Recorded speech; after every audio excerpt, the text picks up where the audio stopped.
Moonlight, in the sky, you say, popcorn, moonlight, in the sky, you say, popcorn. What's up, guys? Fantasy Aristotle back with the Slump Buster, and I have two special guests with me. I got my little brother William and our cousin brother. He's like a little brother, Shakur. What's up, guys? What's going on, What's y'all? up, y'all? They actually have a music group that we're going to shout out today. You guys want to tell about it real quick? Go ahead and listen. We got music coming out on the way. Go listen at New Picasso on Apple Music or follow at give me IG. You can follow us on New Picasso on IG as well, NU_Picasso.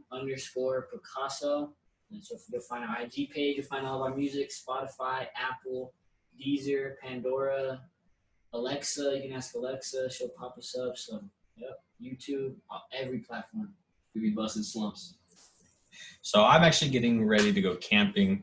They're going to be house sitting for me. That's why they're on here, and they wanted to jump on the video, so I let them. It's a family affair. Hard Knocks is a family affair. They showed some puppies as well on the episode. So we'll go ahead and get out right into it. So they didn't really break down much football on this episode.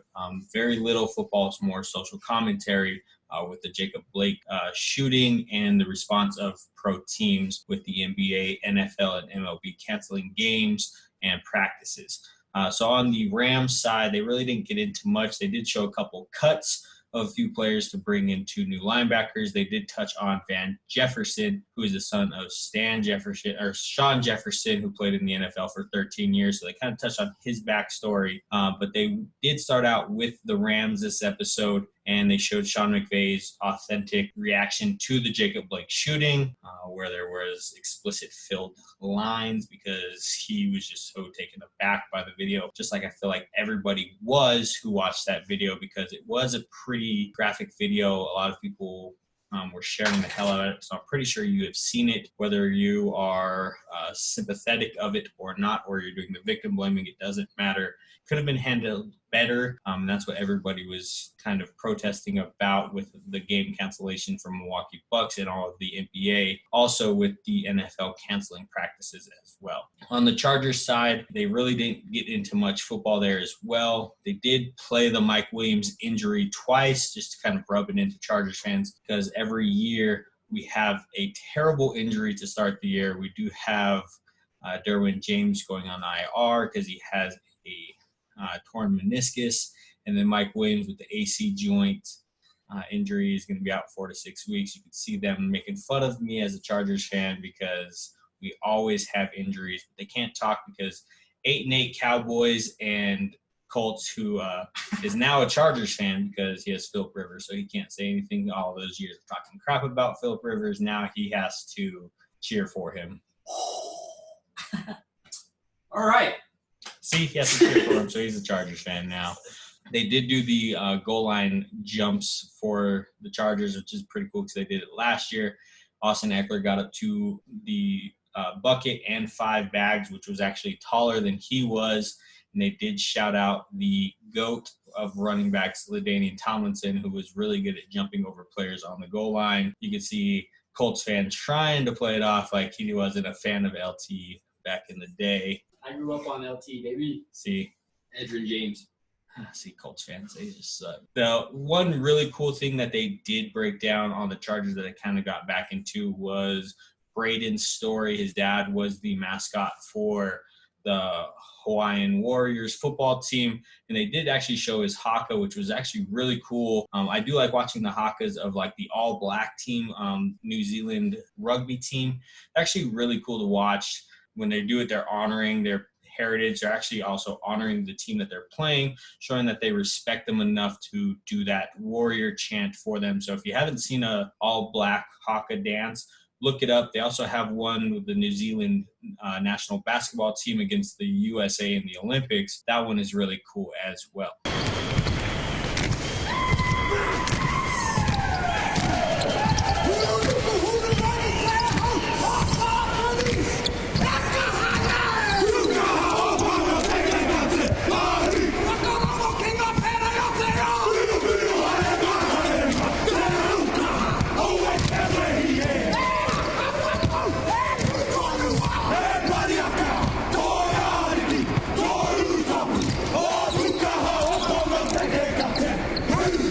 So the meat of the story, or the meat of the episode this week, was the Jacob Blake story. Broke that down and how NFL handled it. They did touch a little bit on how the NBA handled it and MLB, but they really showed how these two teams, in particular the Chargers, dealt with the situation. They showed the Rams running backs coach kind of tell the players his beliefs, his stance on it. They also showed a roundtable of Rams players where pretty much they had the same beliefs that I have, that if you are going to cancel this practice, you actually need to go and do something, because canceling is not going to do anything. Because if you just cancel practice and go home, why did you really cancel the practice? You actually need to cancel and go do something. Go get help people who register to vote. Go talk to your senators. Go talk to your local officials.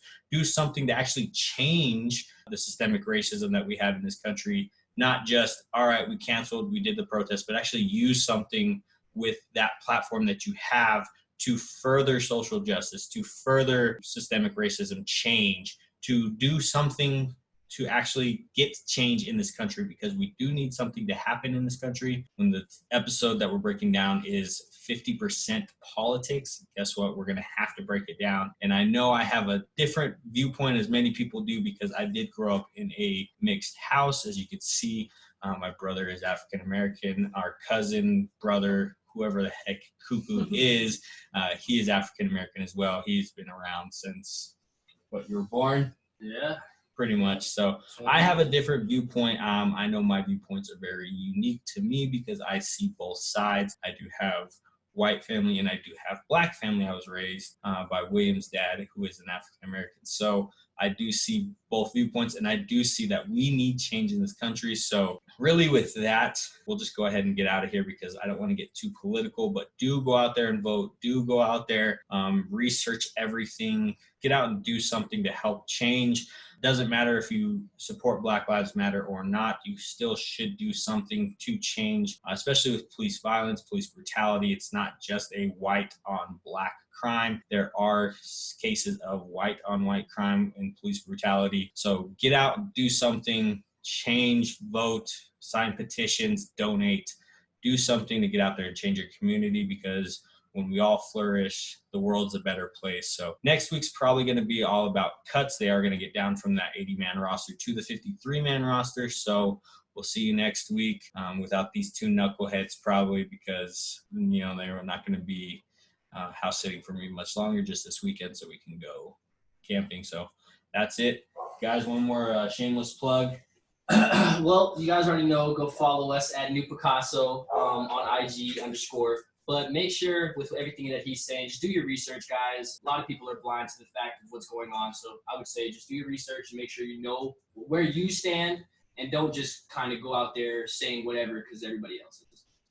And keep tuning into the Slum Buster podcast, baby. Best podcast for sports. All you need is at the Slum Buster podcast, baby. Let's go. What's that? Slum Buster! We're out of here, guys.